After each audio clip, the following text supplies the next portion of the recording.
Hello, everyone, and welcome to Your Story Time. Today's story is The Beast of Monsieur Racine by Tomi Ungerer. This is an old book. It was published in 1971, almost before I was born. And it's published by Farrar, Straus, and Giroux in New York. Look at that beast. It's kind of scary. Monsieur Racine was a retired tax collector. Do you know what retired means? It means you don't have to work anymore as you get older. You worked and you saved a lot of money and then you retire. So Mr. Racine was retired and he lived peacefully in a secluded cottage. He was content to spend his days shuffling about, watching birds and clouds and tinkering with his little garden. In this garden grew a pear tree, which was Monsieur Racine's great pride. It bore fruit of extraordinary flavor and juiciness. And here he is, a very proper gentleman, admiring his pear tree. Here's a little rabbit stealing a carrot. Nice little garden. Pears from that tree had won him many prizes at local county fairs. Millionaires had offered great sums of money for his harvest. What do I want with all that money, he thought. The pears are mine. I love them. I eat them. There was no selling. There was no sharing. Monsieur Racine was a happy man. But one morning, alas, 3 times, alas, he found all his pears gone. So here he is, winning the prize for the best pear. Looks like somebody won a prize for a pumpkin.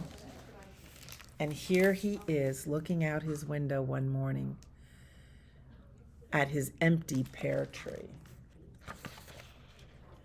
Upon closer investigation, he discovered footprints the predator had left behind. Footprints of a weird nature indeed. It looked as if the ground had been trampled by stumps rather than feet. Outrageous, positively outrageous, exclaimed the victim, Mr. Racine. Only a young elephant could have left such tracks. One pear was still dangling from a high branch. Aha! One pear left, said Mr. Racine. I am sure the marauder will come back for it, and I shall be here to give out the proper punishment. He fetched some yarn and tied one end to the golden pear, the other to the bell hanging in the cottage entrance. Then he put on his old cavalry uniform and squeezed himself into its shiny cuirass. Facing the open door, he waited all day, his saber at the ready. Hours dropped by and Monsieur Racine fell asleep. So here he is, looking at the footprints in his garden. And here he is. He's dressed up. Look at the bell tied with the string. And his saber, which is the sword in his hand. And this plate, this chest plate, which just covers your chest, is called the cuirass. If you notice, these are all French words. Because where does the story take place? In France. It was dusk when suddenly the bell started to jingle nervously. Our avenger jumped to his feet and grabbed his saber. Sapristi, he called. What does sapristi mean? Can you say that? Sapristi! Holy moly, or holy cow, or hoo-hoo. There in the twilight stood a beast, the strangest thing Monsieur Racine had ever set eyes upon. It was large, about the size of a young calf. From a distance, it looked like a heap of moldy blankets. Long sock-like ears were flopping on both sides of a seemingly eyeless head. A shaggy, mangled mane topped a drooping snout. Its feet were like stumps, and it had baggy knees. It made no sound. Monsieur Racine's anger gave way to curiosity. It looks inoffensive enough, he muttered to himself as he came out of the cottage. The beast didn't budge and even seemed willing to strike up an acquaintance. So Monsieur Racine pulled a macaroon out of his pocket. A macaroon is a delicious coconut cookie. And mounting it on the tip of his blade, presented it to the thing. Maybe it's a marshmallow cookie. Maybe you know more about cookies than I do. So here he is, pulling his saber, ready to fight this monster. And here he is offering it the macaroon. It is a strange looking monster. What is a monster? What does it mean to be a monster? That you're just odd looking? The friendly offering was acknowledged. More delicacies of this sort, and it could be tamed, reflected Monsieur Racine. He went to his kitchen and fetched a wedge of apple tart, salami, pâté, and a bottle of red wine. Man and beast picnicked heartily under the pear tree. It was late and dark when the animal got up to depart. "Good night, gentle thing," said Monsieur Racine, as he kissed his visitor on both jowls. "Come back tomorrow, and we shall have a lovely time together."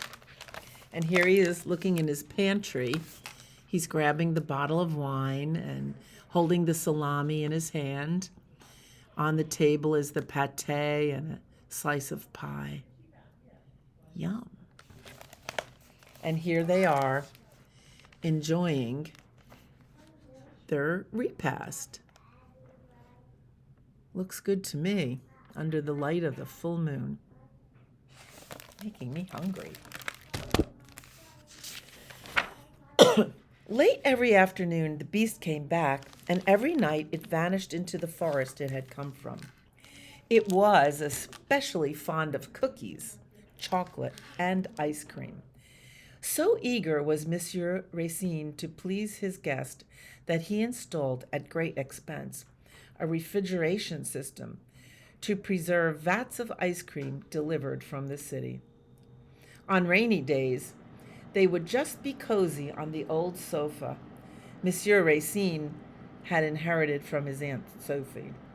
Both friends enjoyed music. They listened religiously. "I lost my pears, but found a companion," thought the old tax collector. And here is the ice cream truck delivering a vat of strawberry ice cream. And here they are on Aunt Sophie's sofa, just relaxing and hanging out.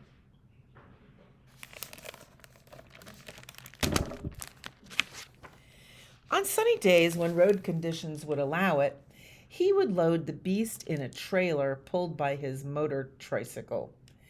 Off they zoomed with dizzying speed. Do you know what a tricycle is? It has 3 wheels. And I guess they were going pretty fast because they knocked a cycler out of the way into the ditch. Ooh.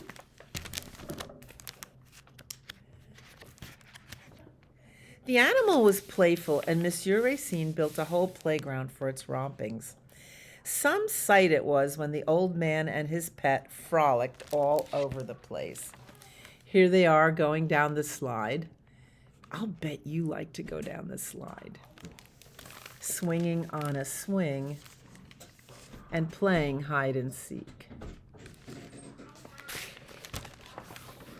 All the while, Monsieur Racine was studying the creature, taking photographs, making sketches, recording measurements. He found it unrelated to any other living form. Bodily tissues were lifeless. The bone structure was non-existent. The whole body seemed to consist of a conglomerate of living lumps. Monsieur Racine searched his library for a hint. 0. The beast was unheard of. And here's the poor beast being photographed all angles. And here's Monsieur Racine looking through his microscope and reading notes and looking at all those other books. trying to figure out, what is this monster? So Monsieur Racine decided to write to the Academy of Sciences in Paris. With his letter, he enclosed a meticulous study of the animal's living habits, as well as a set of photographs. The answer was prompt. Monsieur Racine's discovery had created a sensation among the members of the Academy, and he was invited to Paris to present his find. He went to work at once. With the help of his creature, he built a comfortable cage. And here he is writing on his typewriter. This story takes place before laptops for sure. And here he is building a comfortable cage.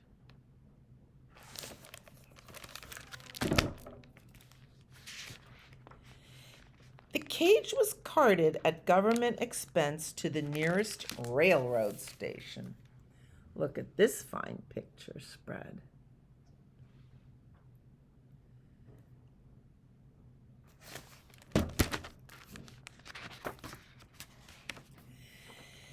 Their arrival in Paris was a triumph. The mayor himself insisted on welcoming the new French wonder. A lot of times in the old days, trains carrying celebrities were greeted with, military bands, reporters, and photographers. And they were escorted to their hotel. Fortunes were offered for Monsieur Racine's animal by circus owners, zoo managers, and wealthy maniacs. "What do I want with money?" was his answer. "The beast is my friend, and friends are not for sale, and let that be that." The next day was the day. The members of the Academy met in the amphitheater. At 10 o'clock, the door to the platform opened, and Monsieur Racine walked in, fittingly dressed in a dark suit, and followed by the beast. There were ohs and ahs from the audience, and unanimous applause. Some ladies swooned.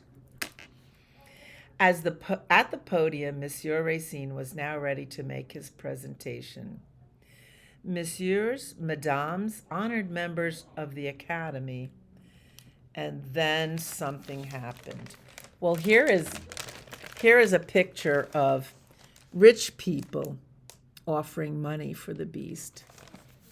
And here he is in front of the audience on the stage at the Academy.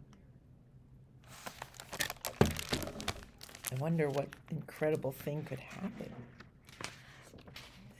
The beast, which had always remained silent, broke into hysterical giggles.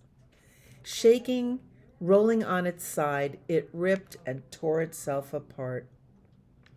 Out of a pile of skins and rags emerged two children. The assembly was struck dumb and numb, and then burst into an uproar. The police had to be called to clear the amphitheater. And there are the children coming out of their costume. Look at this guy. Maybe he's the mayor. He's all red in the face because he's so angry. They've been fooled. When news of the hoax reached the crowds waiting outside, a riot began. Buses were overturned. Unspeakable acts were performed. What a mess! People are still talking about it. That's what happens with crowds of people. Anything can set them off. But Monsieur Racine, who had a sense of humor, found the joke quite unique. After congratulating the children for their cleverness and endurance, he took them on a tour of the capital, Paris. Then they went home, and the children were returned to their parents, nice country folk who lived on the other side of the forest. Monsieur Racine soon had a new crop of pears, which he happily shared, with his two young friends. And there they are. Do you have friends who are older than you, like a grandpa or a grandma? Yep. Friends can come in any size, shape, and form, including pretend monsters. The end. Come and see us at the library, and you could borrow this book and look at the pictures.